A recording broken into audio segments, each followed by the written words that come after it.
My name is David Walpole, and I am going to be doing my public relations presentation today. Just a little background on the school that I teach at, Southport High School. Southport High School is an urban school located on the south side of Indianapolis, Indiana. The school enrollment is currently at 2,189 students. It currently has 100 licensed teachers in the building, so it's approximately 22 students per teacher. Pretty big school. The school has several ethnicities, several diverse ethnicities here. White students being the highest population at 65.6. Black and African American students at 12.7. Hispanic at 9.5%. Asian American, which has been increasing over the last few years, at 8.9%. And multiracial at 2.9%.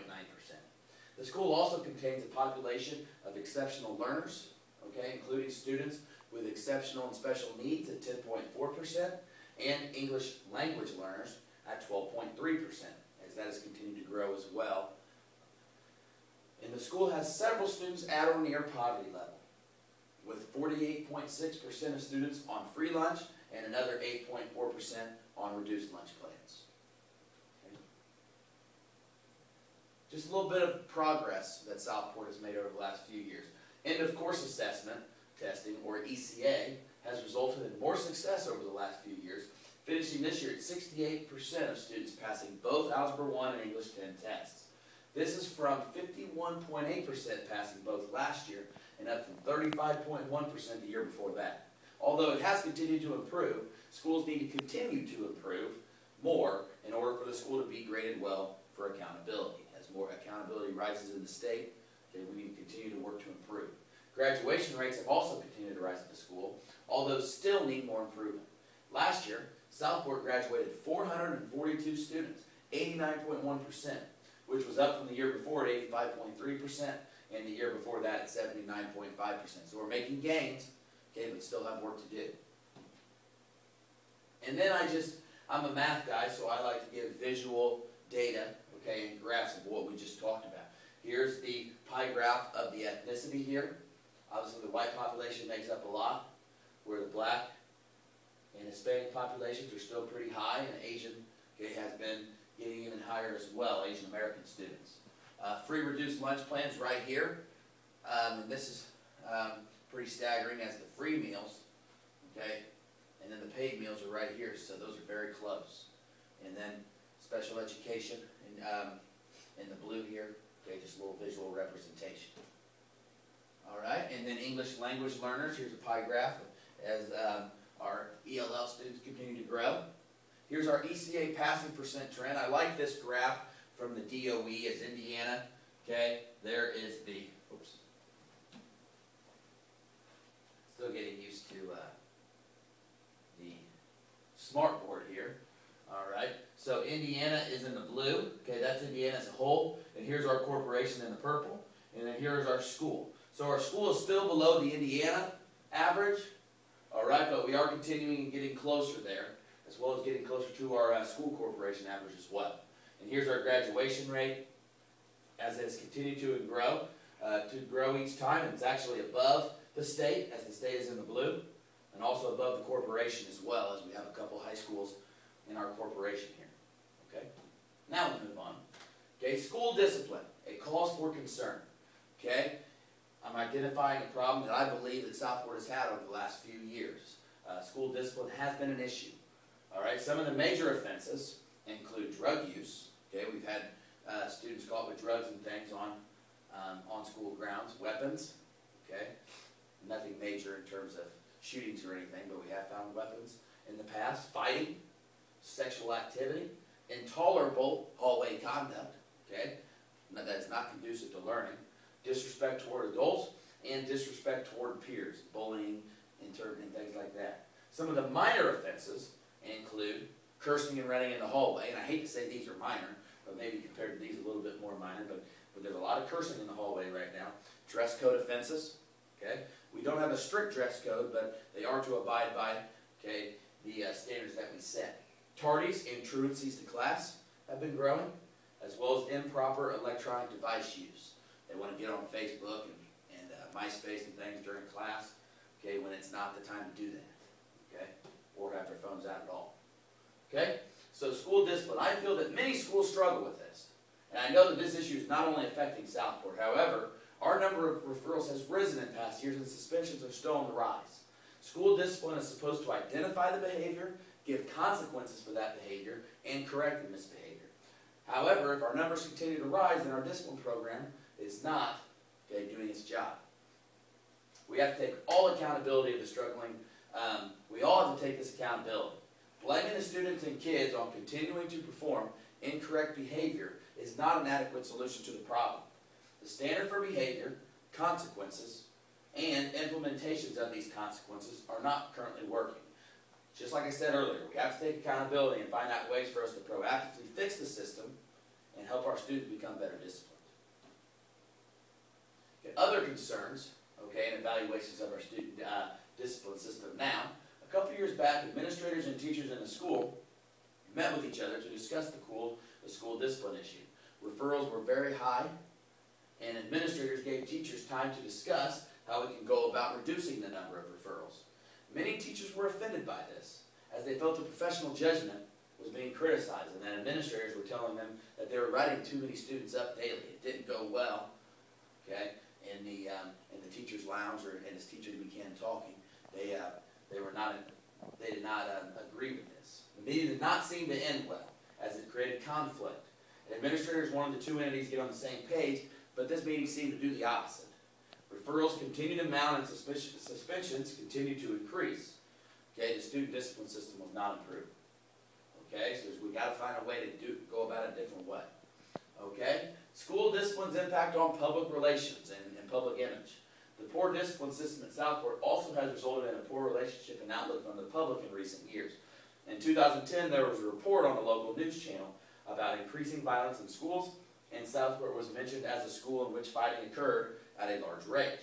In 2011, Southport was also featured on the local news as a report came out that a student was injured and in critical condition after a fight in the cafeteria. News reporters were sitting outside the campus after school to talk to students about what transpired. The public image was Southport was becoming negative. The public image and relationship is very important to a school, and a positive image is hard to recover after repeated news reports of incidents involving poor behavior. We have to take action as a school.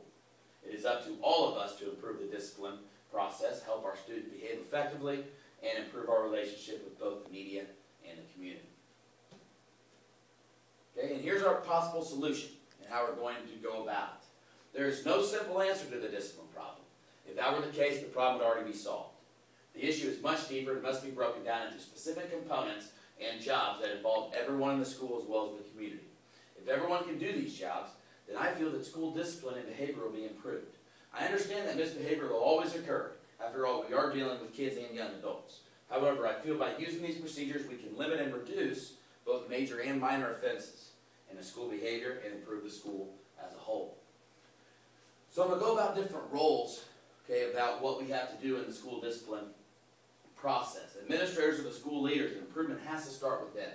There need to be plans in place for administrators to emphasize the importance of school discipline, including having individual meetings with students on a daily basis to talk about ways to improve the school, classroom, and their behavior.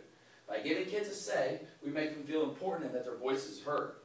Administrators would also give the students a specific set of standards that must be adhered to and consequences to situations in which those standards and behaviors are not met. So we'd say first offense, call home, 1 period of ISS. Second offense, half-day ISS. Third day, we just got to give them, for certain offenses, we have to give them a standard, which we're not currently doing. We just kind of write them up and then they get what they get. But there's got to be protocol. Also, having a meeting with parents to accomplish the same task. Too many parents feel that they are only contacted by administrators and teachers when they or their kids are doing something wrong. This cannot be the case. By giving parents a voice in the operation, the parents will feel more trust in the school and help make their child work to abide more in the process. Parents would also get the standards that the students receive as well as consequences in order to know what to expect and have expectations if misbehavior occurs. Other roles for administrators should be giving more awards for positive behavior. Perfect behavior may not happen overnight, but administrators should recognize the school improvement occurs. Obviously, good behavior is expected, but it can also be rewarded as well, all right, through different incentives. Waive a final. We currently let students waive a final in a class of their choosing if they have a C or better in it, if they have good attendance or no tardies. Well, they have no write-ups, or if they've been doing very good behaviorally. That'd be another issue for waiving a final at the end of the semester. Pizza parties, okay? A lot of times they think that young adults are too grown up for pizza parties. That's not the case. They still enjoy those as much, even if they say they don't. And award nights. Administrators should also look to seek out businesses and other agencies in the community to come in and speak to classes and assemblies on what they feel is needed for the outside world. By having successful professionals come in and stress the importance of schools and being disciplined and well behaved, the students can see how to not only improve their school success, but also their life after school, which should help students improve behaviorally. Teachers' roles. Okay, teachers are also a vital part. Some things that they can do is establish a specific discipline plan from the first day of school and let students know what is acceptable and what is not in the classroom. Just saying you'll be written up should not be a specific consequence. We have to give them, okay, issues here. Have parent, student, teacher conferences with all families. This should happen early in the year, but can also happen later as well.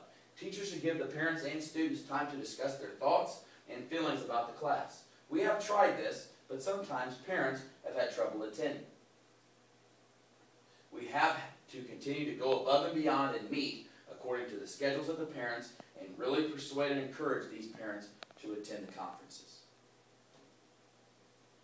Teachers can also hold after-school programs for students struggling with school and behavior.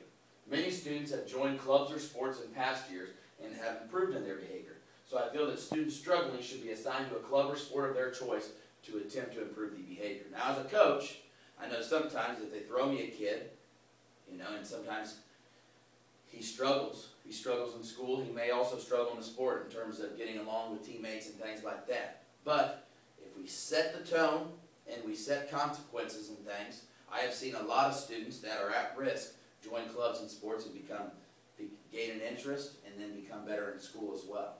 So if we have this in place and we set the tone for them, it should help them improve. Students of diverse cultures or diverse learning styles have also struggled with behavior. If we can find teachers or sponsors, for clubs to celebrate certain cultures or populations, then diverse students will feel more at ease in their surroundings and feel more like school is a second home for them.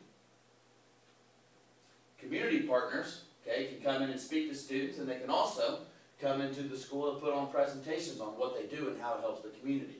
Community leaders can take students to their place of business or action to show them the ropes and see if it interests the student.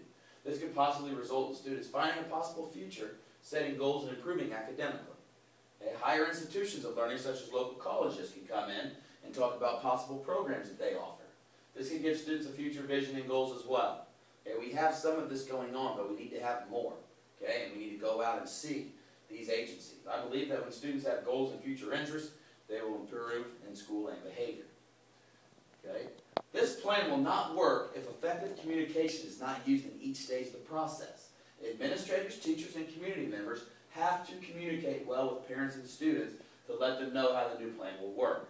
Administrators and teachers have to let students and parents know the new expectations for behavior in the classroom and establish consequences and rewards, while also letting the parents and students have a voice and discuss their thoughts and let them have a say.